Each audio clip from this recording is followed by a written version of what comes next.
Ganito ako mag-training ng mga kalimukon ng mga Lodi.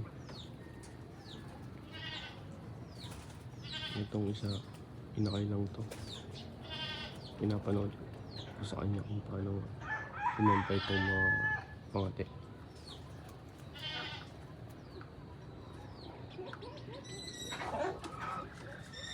Matututo na rin itong kumampay.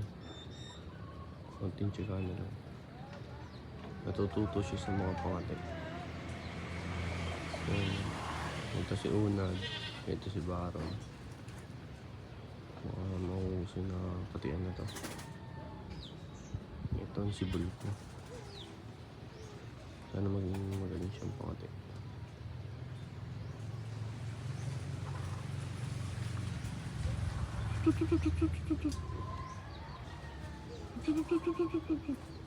Baron.